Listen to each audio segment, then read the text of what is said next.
여기소서.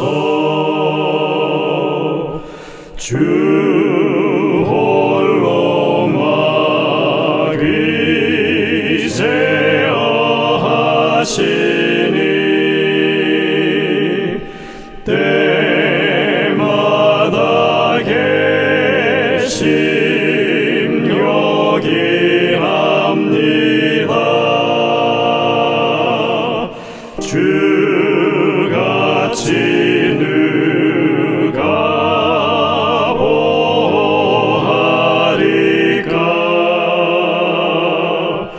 맑거나 흐린 때도 계소서. 주께서 나와 함께 계시면 원수의 세력 두려움 없도다. 사망의 솜이 어디 있느뇨. 내 승리 되신 주 여기소서.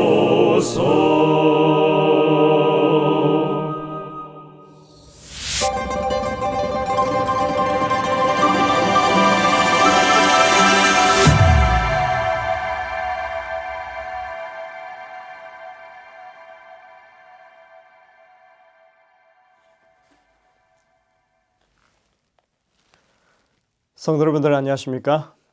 사경의 넷째 날 저녁 그리고 안식일을 시작하는 시간이 되었습니다. 이제 함께 찬미를 부르시면서 이 사경회를 열도록 하겠습니다.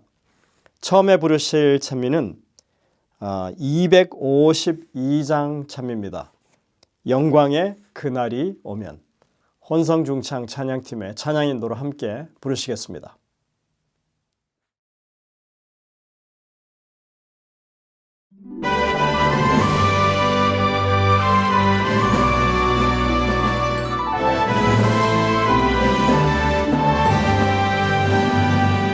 영광의 그날이 오면 저 하늘 더욱 밝으리. 새 천사 공중에 힘차게 날아가는 그날부터 주의 중보 마치고 만왕의 왕 오실 그때까지 새 천사여 날개를 펼쳐라. 새 천사여 날개를 펼쳐라. 이 하늘에서 저 하늘로 새 천사여 날개를 펼쳐라. 기별 소리 전하라. 영광의 그날이 오면 온 세상 더욱 빛나리.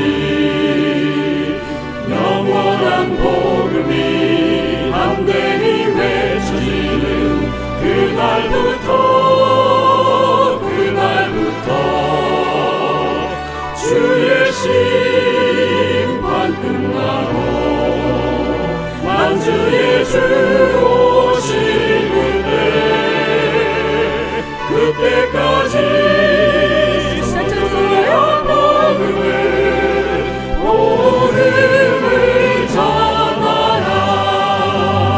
성도들아 복음을 전하라. 이 마을에서 저 마을로 성도들아 복음을 전하라. 복음 속히 전하라.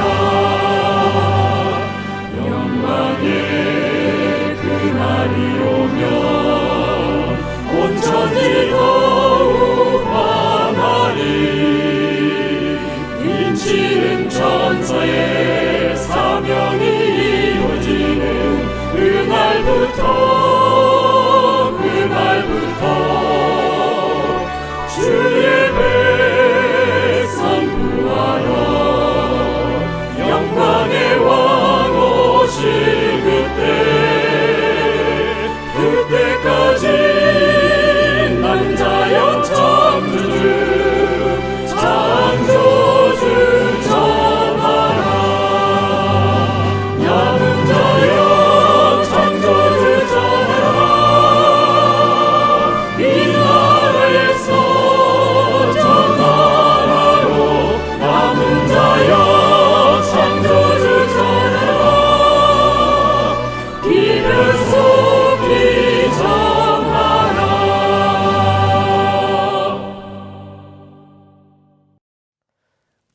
다음 찬미는 411장 찬미입니다. 오 주여 내 마음 받으소서. 이 찬미 혼성중창 찬양팀의 찬양 인도로 함께 부르시겠습니다.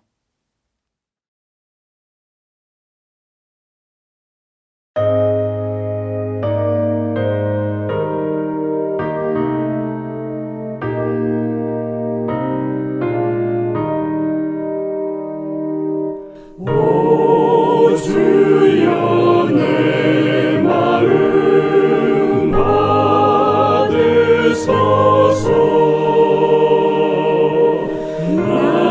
날마다 주의 마음 내게 주사. 자유의 진리를 알게 하고 주님만 높이게 하옵소서. 오 주여 내 성품 살피소서.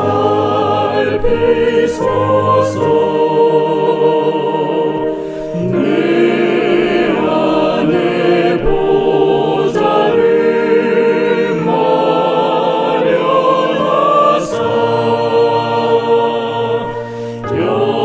영원한 사랑을 널리 펴서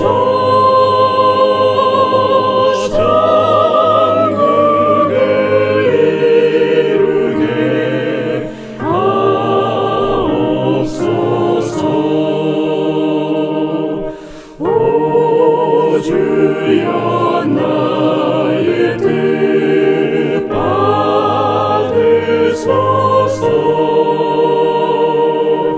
내 마음 가운데 임하시오. 안일한 생활을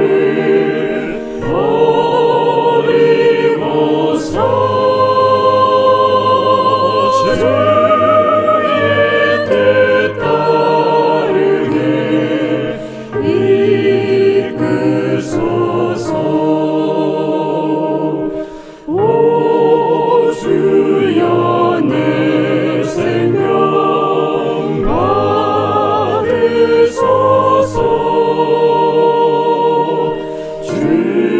주님의 경륜을 이루도록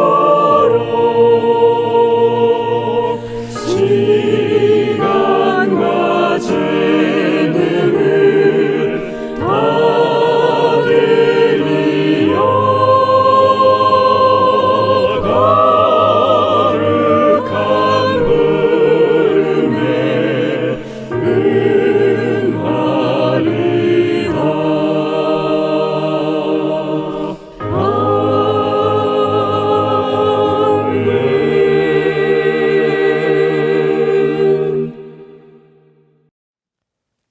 이어지는 찬미는 232장, 저희들이 이 말씀 연구를 위해서 늘 부르는 찬미죠.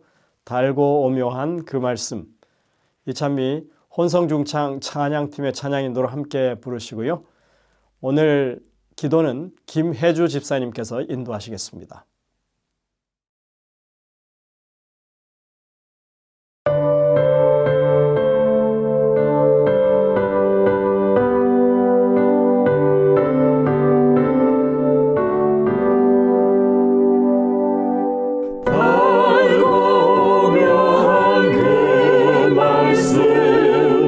생명의 말씀은 귀한 그 말씀 진실로 내 생명 되도다. 나의 길과 믿음 밝히 보여주니 아름답고 귀한 말씀 생명샘이로다. 아름답고 귀한 말씀 생명샘이로다.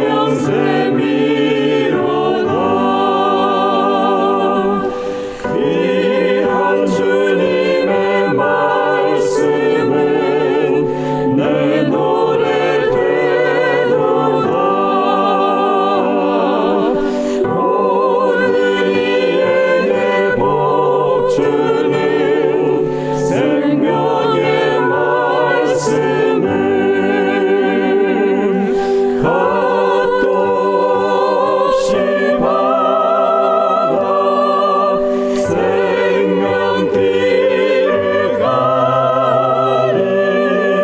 아름답고 귀한 말씀 생명샘이로다.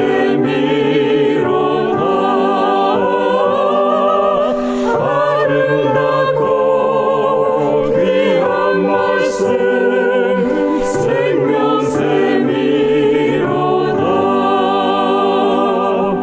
널리 울리고 퍼지는 생명의 말씀은 마음의 용서와 평안을 골고루 주나니. 강한 예수 말씀 들어보길 바세. 아름답고 귀한 말씀 생명샘이로다.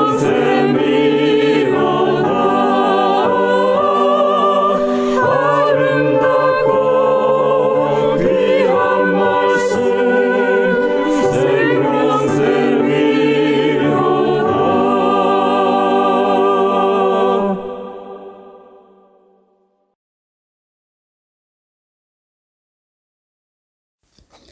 천지 만물을 창조하시고 저희들의 삶을 주관하시며 인도하여 주시는 하나님 아버지, 저희들 이번 주에 박병호 목사님을 모시고 다니엘서를 연구하는 말씀 사경회를 열게 하여 주시니 감사드립니다. 그동안 저희들이 잘못 알고 미처 깨닫지 못한 말씀들을 다시 한번 이해가 갈 수 있게 잘 깨닫게 하여 주시니 감사드립니다. 다니엘서 12장 13절에 있는 말씀처럼 너는 가서 마지막을 기다리라. 이는 네가 평안히 쉬다가 끝날에는 네 몫을 누릴 것임이라. 라는 말씀처럼 저희들의 이 세상의 끝날이 죽음이 아니라 영생, 구원이라는 것을 다시 한번 깨닫게 하여 주시니 감사드립니다. 이제부터 저희들은 그동안 지은 모든 죄를 진정한 마음으로 회개하고 겸손한 마음으로 하나님 말씀에 순종하면서 오직 믿음으로 예수님만 바라보며 살게 하여 주시옵소서. 항상 마음속에 두려움과 부담감이 있었던 조사 심판이 하나님을 믿는 저희들에게는 공의로운 심판, 저희들을 살리시기 위한 구원의 심판이라는 것을 이번 기회에 확실히 깨닫게 하여 주시니 감사드립니다. 또 성경 말씀에 있는 모든 예언들이 성취되어 가고 있는 것을 볼 때 하나님의 능력과 살아계심을 알게 하여 주시니 감사드립니다. 저희들을 구원하기 위해서 지성소에서 중보 기도를 하시는 예수님께 감사드립니다. 앞으로 저희들에게 생계와 생명을 위협하는 큰 환난과 시련이 와도 저희들은 절대로 세상과 타협하지 않고 오직 예수님만 바라보는 강하고 담대한 믿음을 허락하여 주시옵소서. 그래서 영광의 날 예수님 재림하실 때 저희들 모두 기쁨으로 그 자리에 참여하게 하여 주시옵소서. 하나님, 이제부터 저희들은 이 귀한 다니엘서의 복음의 기별을 저희 사랑하는 자녀들과 친척들, 이웃들에게 전하는 사명을 감당하게 하여 주시옵소서. 저희들이 전하는 기별을 받는 모든 분들에게 열린 마음을 허락하여 주시옵소서. 하나님, 올해에는 저희 교회가 교인 모두가 기도하는 전사들이 되기를 원합니다. 그래서 올해에는 저희 교회가 목사님들의 구심점으로 하여 영적으로 성장하고 저희 자녀 세대 젊은 청년들이 많이 모이는 교회, 찬양으로 예배하는 생동감이 있는 교회로 부흥되게 하여 주시옵소서. 하나님, 올 한 해도 저희 성도님들의 가정과 건강을 돌보아 주시옵고 또 경제적으로 어려움 당하지 않게 하여 주시옵소서. 이제 오늘 저녁은 큰 환난을 통과하는 이들이라는 제목을 가지고 말씀을 듣겠사오니 박병호 목사님께 성령님께서 함께하여 주시옵고 저희들은 열린 마음으로 그 말씀들을 잘 깨닫고 은혜 받게 하여 주시옵소서. 이 모든 말씀 우리를 영생의 길로 인도하여 주시는 예수님 이름으로 간절히 기도드리옵나이다. 아멘.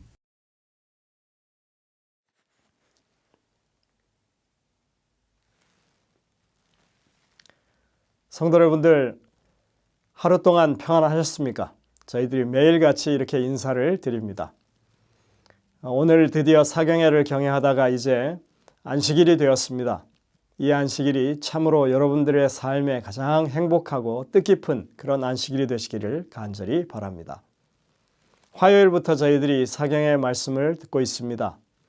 잘 준비된 말씀을 통해서 과거의 역사에 집중하지 않고 현재를 살아가는 우리들에게 꼭 필요한 하나님께서 말씀하시는 믿음의 당부를 저희가 되새기는 시간이었습니다.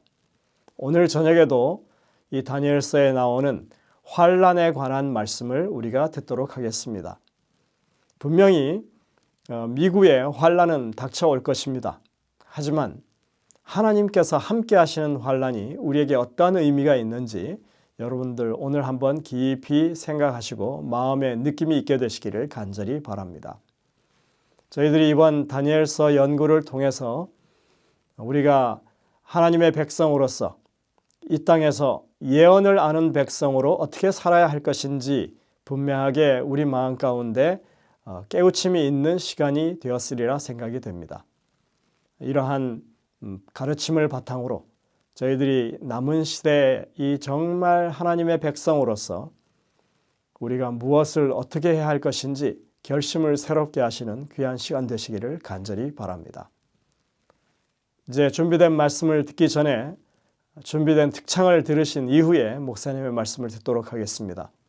은혜가 가득 넘치고 마음의 새로움을 경험하시는 시간 되시기를 간절히 바랍니다.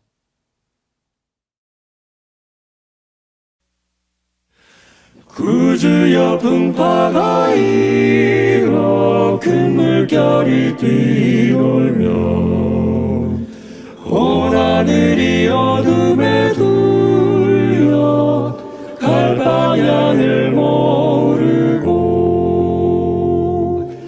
우리가 죽게 된 때에 안 돌아봅니까? 깊은 바다에 빠지게 되니 주 구원해 주소서.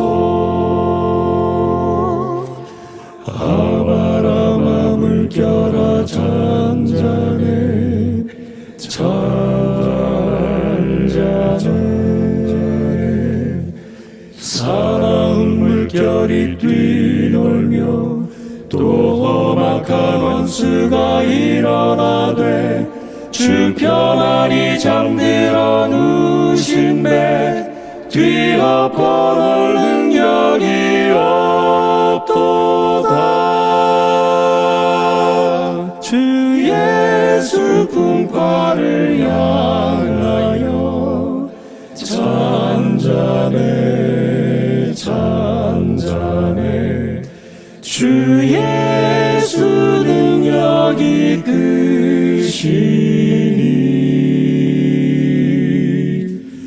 다 잔잔해 잔잔해 사나운 광풍이 자고 큰 물결이 그치면 저 잔잔한 바닷물 위에 햇빛이 어원하다. 이같이 내 맘의 풍파 안정케 하시고 복된 항구에 내릴 때까지 늘 떠나지 마소서.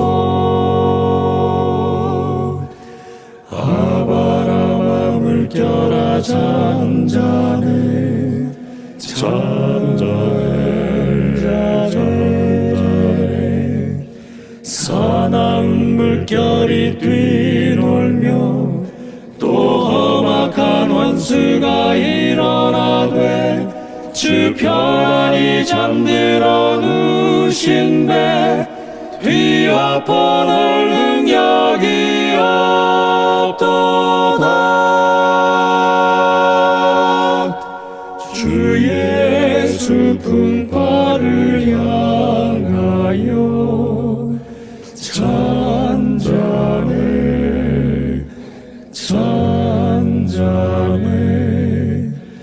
주 예수 능력이 크시니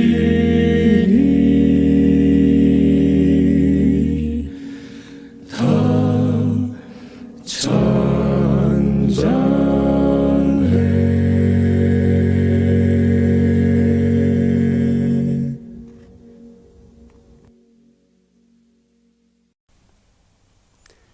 세리토스 교회 성도님들 안녕하십니까? 벌써 영상으로 여러분을 찾아뵙는 마지막 시간이 되었습니다. 사경의 네 번째 날인 오늘 저는 여러분과 함께 큰 환난을 통과하는 이들이라는 제목으로 하나님의 사랑을 나누고자 합니다. 먼저 하나님의 말씀 다니엘서 12장 1절을 읽겠습니다. 다니엘서 12장 1절입니다.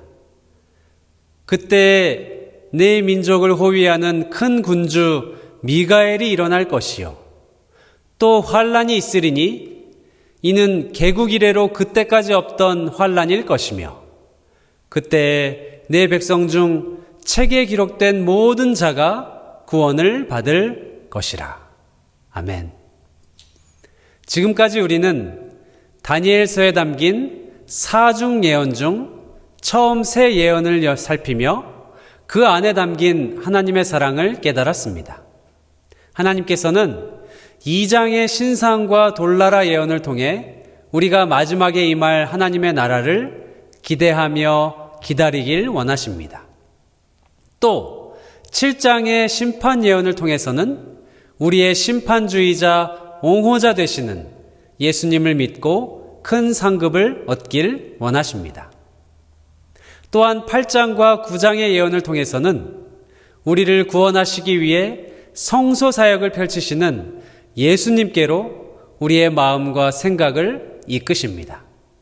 그리고 이제 마지막 다니엘서 10장과 11장, 12장에서는 그 예수님이 직접 다니엘에게 나타나시며 또 천사를 통해 마지막 역사의 그림을 세밀하게 알려주고 계십니다. 다니엘서 11장에 나오는 마지막 예언은 페르시아 왕 고레스 3년에 다니엘에게 주어진 환상입니다. 11장 예언의 서론에 해당하는 10장을 보면 다니엘이 새 이래 동안 3주 동안을 슬퍼하며 금식하는 모습이 나옵니다. 다니엘은 이스라엘의 회복과 메시아의 강림을 위해 3주 동안 금식하며 간절히 기도하고 있었습니다. 그런데 그런 다니엘에게 예수님께서 직접 나타나십니다. 10장 5절과 6절을 한번 보겠습니다. 그때 내가 눈을 들어 바라본즉 한 사람이 세마포 옷을 입었고 허리에는 우바스 순금띠를 띠었더라.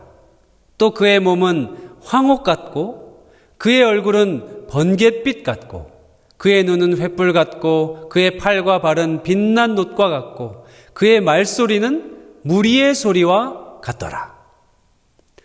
여러분, 이 말씀을 읽으면 어떤 성경 말씀이 생각나지 않습니까? 네, 바로 요한계시록 1장의 예수님의 모습과 동일하지요. 밤모섬에 갇혀서 교회의 미래를 걱정하며 간절히 기도하던 요한에게 나타나신 우리 주님은 금식 기도하며 지치고 상한 심령으로 하나님께 나아가는 다니엘에게도 영광스러운 모습으로 나타나셔서 그를 만나주신 것입니다. 이사야 57장 15절 말씀처럼 내가 높고 거룩한 곳에 있으며 또한 통회하고 마음이 겸손한 자와 함께 있나니 이는 겸손한 자의 영을 소생시키며 통회하는 자의 마음을 소생시키려 함이라 하고 말씀하시는 그 예수님은 오늘 성경 본문에서도 다니엘을 소생시키시며 그에게 새로운 능력을 주십니다. 찬란한 영광의 주님의 모습을 보고 다니엘은 혼절하여 눕게 됩니다. 그런데 그 누워있는 다니엘을 위해 주님은 천사를 보내셔서 그를 손으로 어루만져 주시고 그를 또 일으켜 세우신 후에 그에게 이렇게 말씀하십니다. 다니엘서 10장 11절입니다. 큰 은총을 받은 사람 다니엘아, 내가 네게 이르는 말을 깨닫고 일어서라. 그리고 14절, 이제 내가 마지막 날에 내 백성이 당할 일을 깨닫게 하러 왔노라. 이는 이 환상이 오랜 후의 일이니라. 그리고 나서 이제 성경 전체를 통틀어서 가장 상세한 예언이 11장에 나오는 것입니다. 지금까지는 거대한 제국들의 출현과 쇠퇴를 뭉뚱그려서 나타냈다면 11장에는 이 페르시아의 왕들로 시작해서 여러 인물들의 모습이 그려지고 있습니다. 3절에 한 능력이 있는 왕은 그리스의 알렉산더 대왕인데요. 알렉산더가 젊은 나이에 죽자 그 휘하의 네 장군이 큰 영토를 나누어 치리했습니다. 그 중에 남쪽의 이집트를 장악한 프톨레마이오스를 시작으로 남방왕의 세력이 활동하고요. 또 시리아를 기점으로 북쪽 영토를 다스리는 셀류쿠스 왕조가 북방왕 세력으로 활동한 것입니다. 이렇게 하나님의 백성이 거하는 이스라엘을 중심으로 북방왕과 남방왕들의 끊임없는 세력 다툼과 전쟁이 다니엘서 11장 예언의 주요 내용인 것입니다. 이 예언이 주어진 고레스왕 3년은 기원전 535년인데요. 우리는 이 예언이 만물을 창조하신 영원하신 하나님이 미래를 보여주신 예언이라고 분명하게 믿고 있습니다. 그런데 그 이후에 등장하는 왕들과 나라의 묘사가 너무 자세하고 또 너무 정확하게 들어맞다 보니까 현대의 일부 학자들이 이것을 믿지를 못하는 것입니다. 그래서 어떤 이들은 다니엘서가 그 모든 일들이 이루어진 후인 기원전 2세기에 쓰여졌다고 주장합니다. 특히 19세기부터 시작된 고등비평 학자들은 성경 말씀이 하나님께로부터 주어진 계시이며 또 성령의 감동으로 쓰여진 책이라는 사실을 부인하고 자꾸 성경을 인간의 저술로 끌어내리는 것입니다. 이들은 하나님의 말씀의 권위를 끌어내리고 또 성경에 나타난 구원의 진리를 희석시킴으로 하나님을 대적하는 사탄이 가장 좋아하는 일을 하는 것입니다. 특히 그 고등비평학자들은 다니엘서를 표적으로 삼아 많이 공격했습니다. 왜냐하면 다니엘서에 담긴 예언이야말로 성경이 하나님의 말씀이라는 사실을 분명하게 증거하기 때문입니다. 그래서 이런 비평가들은 하나님의 말씀을 공격하면서 그 안에 담긴 예언, 그 안에 담긴 기적, 그리고 역사적인 사실들을 폄하하고 훼손합니다. 마치 다니엘이 6장에서 사자굴에 갇혔던 것처럼 다니엘서를 포함한 성경도 이 사자와 같은 적그리스도의 세력들에 둘러싸인 것이지요. 그런데 우리 하나님은 참으로 멋지신 분이십니다. 사자굴에서 천사를 통하여 사자들의 입을 막고 다니엘을 살리신 하나님은 이번에는 고고학이라는 놀라운 방법으로 비평가들의 입을 막으십니다. 그 중에 한 좋은 예가 다니엘서 5장에 나옵니다. 다니엘서 5장을 우리가 살펴보았지요. 다니엘이 그 벽에 쓰인 글씨를 해석할 때 벨사살 왕이 뭐라고 말했습니까? 내가 너를 나라의 셋째 통치자로 삼으리라.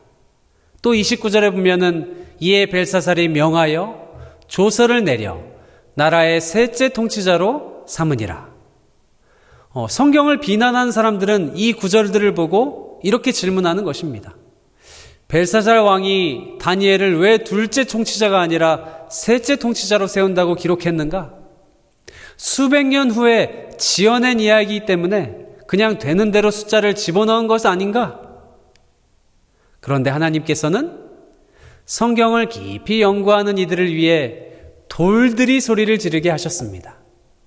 1800년대까지는 모든 역사가들이 이 바벨론의 마지막 왕이 벨사살인 줄로만 알고 있었습니다.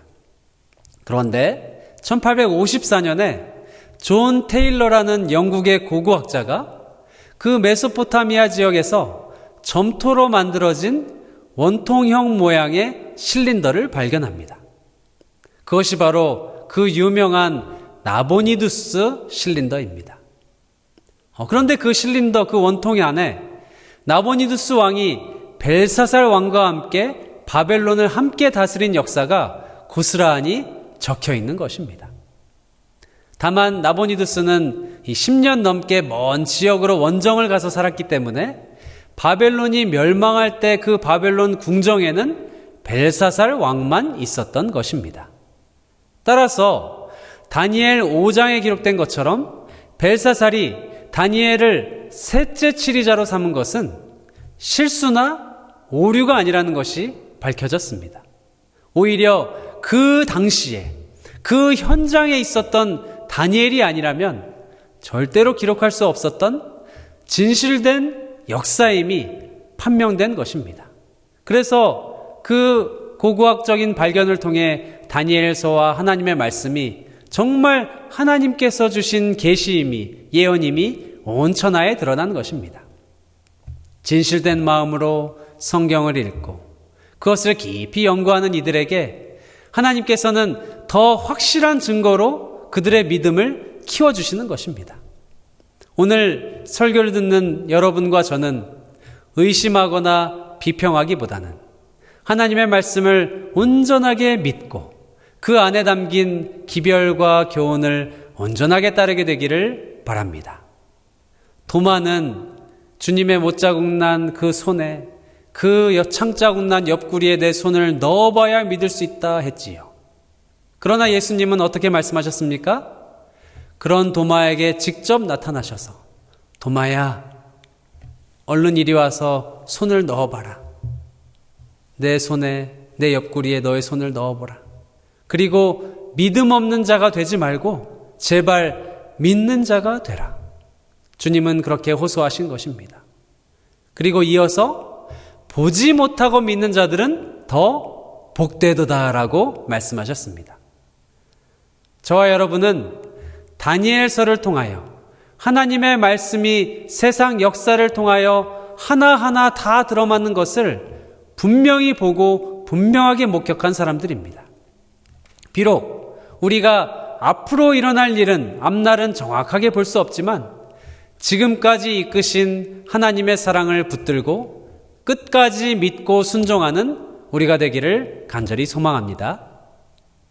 우리가 오늘 이 시간 이 11장의 예언을 세부적인 내용을 다 하나하나 살펴볼 수는 없습니다.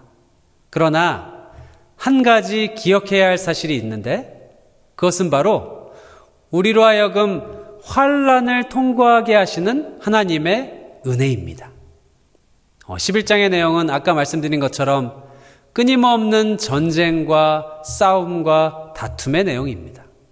북방왕과 남방왕 세력이 끊임없이 번갈아가면서 세력을 잡고 또 서로를 공격하고 또 하나님의 백성들은 그 안에서 세력 다툼과 전쟁과 핍박과 환난의 한가운데 놓여서 살아가는 것입니다.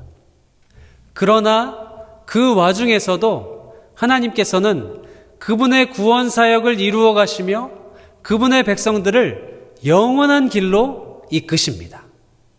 특별히 다니엘 11장의 예언은 우리가 마지막에 당할 환난을 강조합니다. 11장 40절을 보시면 마지막 때에 남방왕과 북방왕이 회오리 바람처럼 여러 나라를 침공하며 세상을 쓰나미처럼 휩쓰는 모습이 나옵니다. 그리고 그로 인하여 44절처럼 북방왕은 분노하여 나가서 많은 무리를 다 죽이며 멸망시키고자 할 것입니다. 무신론과 타락한 종교를 상징하는 남방왕의 세력과 하나님의 율법을 변개하고 짓밟음으로 하나님을 대적하고 참 신앙을 가진 이들의 양심을 짓누르며 핍박하는 교황권 북방왕의 세력이 연합할 때 하나님의 계명을 지키며 예수님을 믿고 예수의 증거를 지닌 여자의 남은 자손들은 큰 환난에 처하게 되는 것입니다. 이 환난이 우리가 읽은 다니엘서 12장 1절에 개국 이래로 그때까지 없던 큰 환난으로 묘사되는 것입니다. 그렇다면 여러분, 하나님께서 이토록 큰 환난을 허락하시는 이유는 무엇일까요? 하나님께서 우리의 앞길에 환난을 예언하신 이유는 무엇일까요? 이는 환난과 시련을 통해 우리를 정금같이 영원한 하늘에 거하기에 합당한 존재로 빚으시기 위함입니다. 성경에 기록된 수많은 믿음의 선배들, 구원받은 이들의 삶을 한번 떠올려 보십시오. 그들의 삶은 다 제각각이고 다 다르긴 했지만 한 가지 공통점이 있는데 무엇입니까? 바로 시련과 환난과 걱정과 핍박이 많은 삶이었습니다. 하나님께서 그들을 사랑하지 않아서 그들의 삶에 시련과 환난이 많게 하셨을까요? 아니죠. 오히려 그 반대입니다. 하나님께서는 그들을 너무 사랑하셔서, 물론 하나님은 모든 인류를 한 명 한 명 다 무한한 사랑으로 사랑하십니다. 그렇지만 그 중에서도 그분의 구속 역사에 중요한 자리를 맡은 이들을 더 극진한 사랑으로 이끄시고 붙드신 것입니다. 저와 여러분도 하나님의 구속 역사에서 중요한 자리를 맡았습니까? 네. 특별히 우리는 예수님의 재림을 살아서 맞이할 가능성이 아주 높은 사람들입니다. 오늘 설교를 듣고 계신 분들 중에 혹시 이렇게 생각하시는 분 계십니까? 나는 나이가 많아서 살아생전에 예수님의 재림은 못 볼 것 같아. 결코 그렇지 않습니다. 이제 곧 주님 오십니다. 물론 하나님께서 너무 사랑하셔서 큰 환난 전에 사랑으로 잠들게 하실 수는 있지만 지금 우리가 살아가는 시기는 나이가 많다고 살아서 예수님의 재림을 못 본다거나 혹은 나이가 적다고 무조건 나는 살아서 예수님의 재림을 볼 거야 라고 할 수 없는 진짜 마지막 때를 우리는 살아가고 있는 것입니다. 하나님은 살아서 구원받을 여러분과 저에게 아주 중요한 직분을 맡기셨는데 그 직분이 무엇입니까? 네, 바로 영원한 복음, 새 천사의 기별을 전하는 것입니다. 그 영원한 봄 새 천사의 기별은 무엇입니까? 마지막 때에 무너진 하나님의 계명을 지키고 온전히 예수님을 믿는 믿음을 가지고 예수님의 증거인 예언의 영을 가지고 더 많은 이들이 구원받을 수 있도록 하나님과 협력하는 그 중요한 직분이 저와 여러분에게 주어진 것입니다. 성경의 위대한 인물들 못지않게 우리가 맡은 직분이 하나님의 구원 사역에 있어서 아주 중요하다는 것입니다. 그리고 그런 중요한 위치에 있는 우리이기 때문에 하나님께서는 우리를 시련과 환난이라는 풀무불로 이끄셔서 정결한 순금으로 거듭나게 하시는 것입니다. 우리의 믿음의 선배들이 다 그러한 삶을 살지 않았습니까? 한번 성경 인물들의 삶을 떠올려 보십시오. 노아, 아브라함, 모세, 다니엘, 예레미야, 베드로, 바울 등등. 그들의 삶은 다 각각 다른 삶이었습니다. 쉽지 않은 삶이었지요. 그렇지만 그들은 그 중요한 고비의 순간마다 하나님의 사랑을 붙잡고 하나님의 뜻을 따르기로 선택했습니다.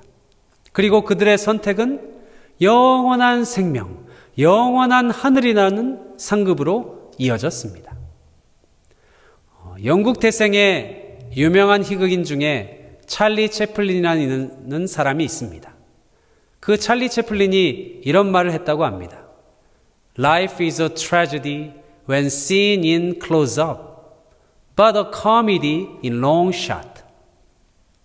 인생은 가까이에서 보면 비극이지만 멀리서 보면 희극이다. 우리네 삶은 가까이 들여다보면 문제도 많고 어려움도 많은 삶이지만 긴 관점에서 보면 행복한 이야기가 된다는 것입니다. 찰리 채플린이 예수님을 믿는 믿음으로 이런 말을 한 것인지는 모르겠지만 저는 이 말에 동의합니다. 성경의 믿음의 선배들은 in close-up, 가까이서 들여다보면 비극과도 같은 시련과 어려움을 통과했지만 in long shot, 영혼의 관점에서는 가장 행복한 본향에서의 삶을 유업으로 받은 이들입니다. 마지막 때를 살아가는 우리들의 믿음의 여정도 이와 비슷합니다. 각 사람에게는 다른 사람이 모르고 다른 사람이 통과하지 않는 삶의 과정과 시련이 있는 것입니다. 마지막 때를 살아가는 우리에게 환난과 시련과 고통은 불가피한 것이지만 그러한 시련을 통과하는 것은 우리뿐만이 아닙니다. 인류의 역사를 통틀어서 하나님께서는 그분의 백성들을 시련을 통해 단련시키신 것입니다. 그들을 각자의 시대와 각자의 상황에 맞게 인도하시며 그들의 품성과 또 하나님께서 원하시는 자질 등을 개발시키신 것입니다. 어떤 이들은 일반적이며 상식적인 그 시련을 통과하였지요. 예를 들어 가인과 아벨은 하나님의 율법을 어긴 죄로 죽을 수밖에 없는 그 상황에서 대속제물로 오실 메시아를 의지하는 마음으로 양을 잡아서 제사를 드리는 것으로 그들의 믿음을 드러내야 했습니다. 어찌 보면 참 쉬운 믿음의 테스트이지요. 그런데 가인은 그 테스트에 실패하고 말았습니다. 또 어떤 이들은 아주 이상해 보이는 시련을 거쳐야 했습니다. 예를 들어 아브라함은 어떻습니까? 독자인 이삭을 번제로 드리라는 참으로 무섭고 이상한 그 명령을 받은 상황에서 아브라함은 어떻게 하였습니까? 하나님의 창조와 부활의 능력을 의지하는 마음으로 순종함으로 그는 자신의 믿음을 드러낸 것입니다. 여러분은 어떠한 믿음의 테스트를 거치기를 원하십니까? 일반적이고 상식적인 테스트를 원하십니까? 아니면 아주 이상해 보이는 테스트를 원하십니까? 하나님께서는 우리 각자의 품성과 우리 각자의 배경과 상황을 너무나도 잘 아십니다.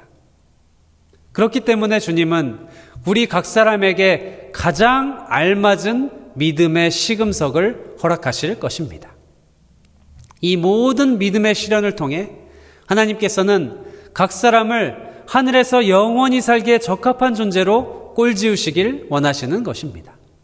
그리고 각 사람은 그 자신의 믿음을 모두 활용해서 하나님께서 허락하신 그 시험을 통과하는 것입니다. 믿음을 활용해서 하나님께서 허락하신 환난을 통과한다는 말은 무슨 뜻일까요? 여러분, 어떤 사람의 진정한 모습이 언제 드러납니까? 모든 것이 평안하고 또 모든 일이 잘 풀릴 때입니까? 아니면 고통과 시련이 닥쳐오고 스트레스가 과중되는 그러한 상황에서 진정한 모습이 드러납니까? 어떤 사람이 이 스트레스가 넘치는 상황에서 어떻게 말하고 어떻게 행동하는가는 그가 평소에 어떠한 믿음을 가졌는지를 고스란히 드러내는 것입니다. 여러분은 어떠신지 모르지만 여기서 저는 항상 자신의 부족함을 깨닫고 또 처절하게 느끼고 하나님의 은혜를 간구하게 됩니다. 난감하고 곤란한 상황에 처했을 때 처음부터 하나님을 의지하고 기도하며 성령의 열매, 사랑, 희락, 화평, 오래 참음, 자비, 양선, 충성, 온유, 절제의 모습을 나타내면 얼마나 좋겠습니까? 그런데 그와 반대의 모습을 보이는 제 자신을 발견하게 되는 것입니다. 여러분은 어떠십니까?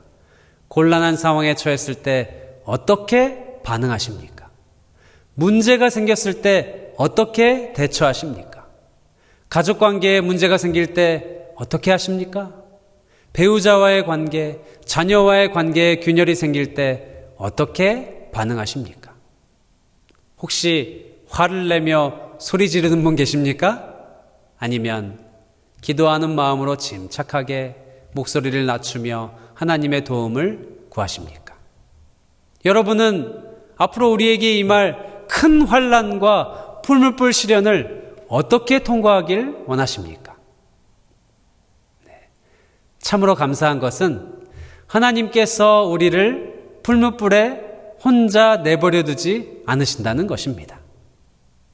다니엘의 세 친구들이 그 뜨거운 풀물불에 들어갈 때 하나님은 어떻게 하셨습니까? 예수님이 친히 성육신 하셔서 그들과 함께 그 뜨거운 불구덩이로 들어가셔서 거닐지 않으셨습니까? 스데반이 돌에 맞아 죽을 때 하나님은 어떻게 하셨습니까? 하늘을 열어서 하나님의 보좌를 그에게 보여주시고 예수님이 친히 보좌에서 일어서셔서 그를 위해 눈물로 애타게 중보하며 스데반의 구원을 확증해 주신 것입니다. 우리에게 임하는 큰 환난은 우리 혼자 통과하는 것이 아니라 예수님과 함께 통과하는 것이라는 사실에 감사하는 저와 여러분이 되기를 간절히 소망합니다. 그리고 거기에 더하여 우리가 환난을 통과할 수 있는 또 하나의 힘이 있는데요. 그것은 바로 그 큰 환난이 오래 지속되지 않는다는 것입니다. 마태복음 24장 21절 22절을 함께 보겠습니다. 이는 그때 큰 환난이 있겠습니다. 마지막 때이지요. 창세로부터 지금까지 이런 환난이 없었고 후에도 없으리라. 그 날들을 감하지 아니하면 모든 육체가 구원을 얻지 못할 것이나 그러나 택하신 자들을 위하여 그 날들을 감하시리라. 아멘. 환난이 길지 않다는 것입니다. 하나님께서 줄여주신다는 것입니다. 왜요? 우리를 사랑하시기 때문에. 그렇게 환난이 길지 않을 것을 알면 이겨낼 힘을 얻는 것입니다. 저는 사실 개인적으로 이 사실을 직접 체험했습니다. 몇 년 전에 제가 미국 유학을 오기 위해 한국에서 준비하던 중에 갑자기 이 코로나가 발발하여 목회지를 떠난 상황에서 미국에 오지 못하고 잠시 저 남쪽 지방 경상남도 하동에 머무른 적이 있었습니다. 미국 대사관이 문을 닫았고 또 언제 어떻게 될지 모르는 상황이었기 때문에 저는 각 시대의 대쟁투와 또 초기 문집, 마지막 날 사건들 그런 책들을 읽으면서 아주 행복한 시간을 보냈습니다. 하나님의 사랑을 더 깊이 느끼게 되었지요. 그런데 시간이 한 달, 두 달 지나가면서 월급이 끊긴 상황에서 가족들의 생계를 유지해야 했기 때문에 저는 일자리를 구하게 되었습니다. 근데 그러던 중에 광양제철소에서 일하게 된 것입니다.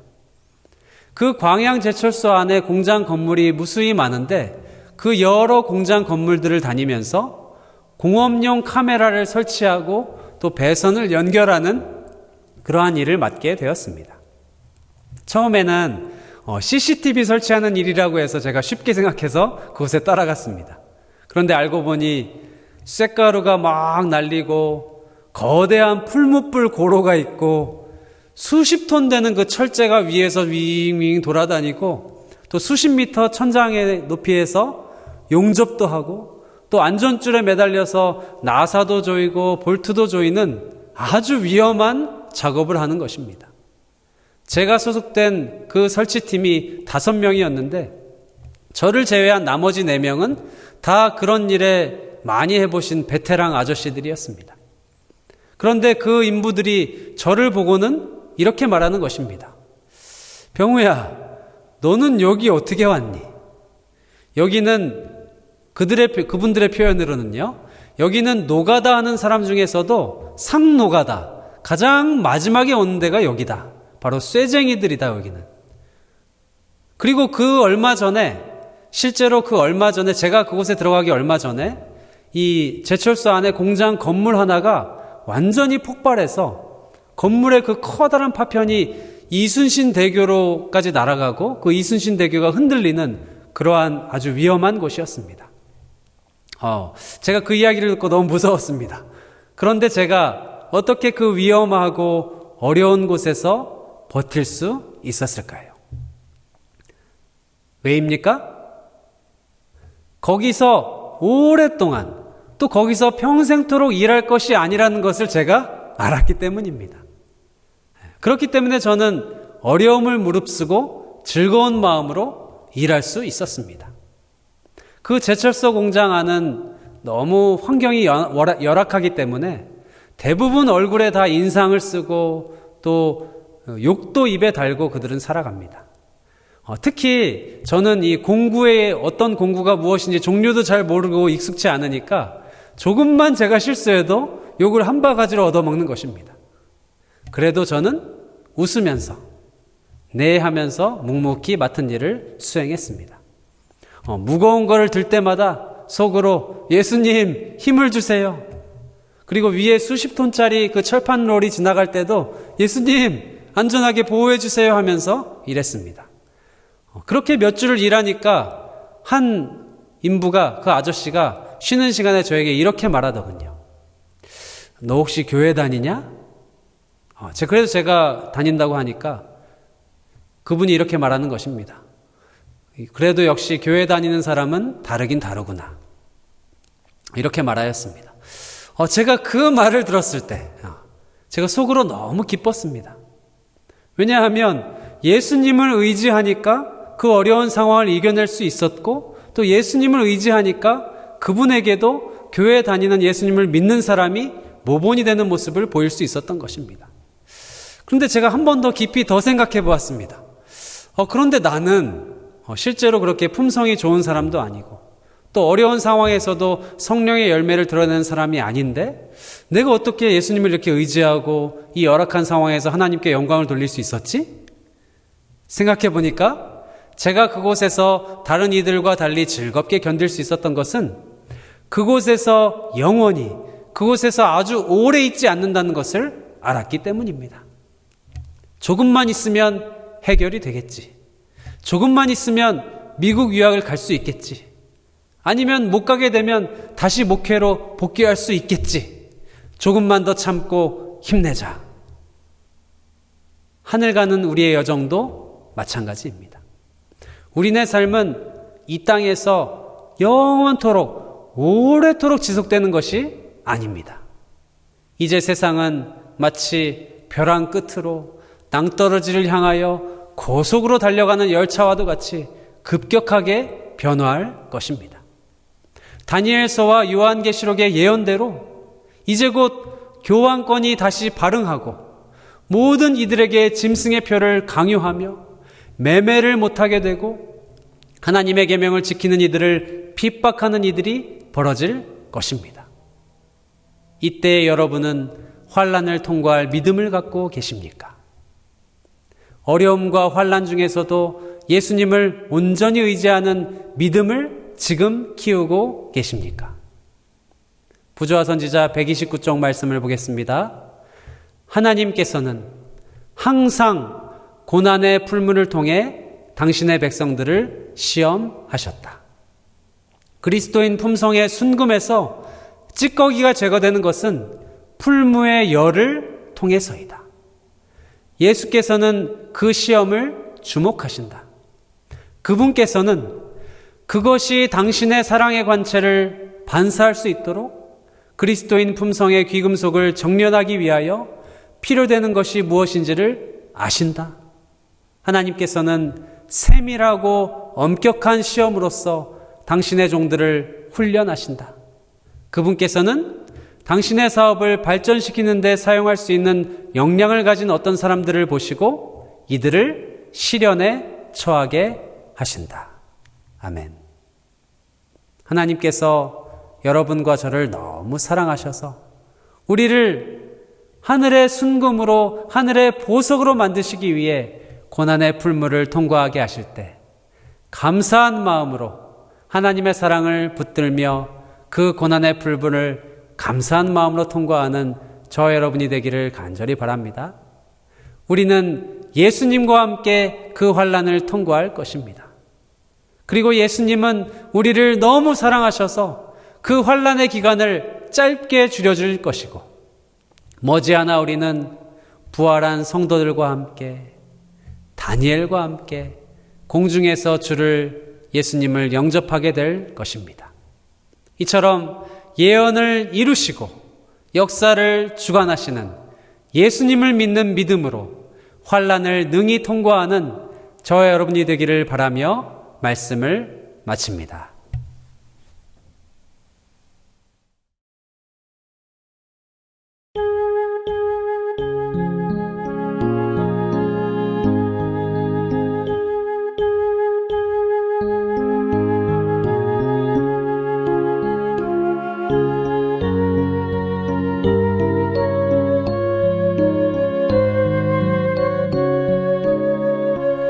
내 평생의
하나님 아버지, 오늘 다니엘서의 마지막 예언을 통하여서 환난 중에 임하는 하나님의 은혜와 사랑을 깨닫게 하시니 진심으로 감사합니다.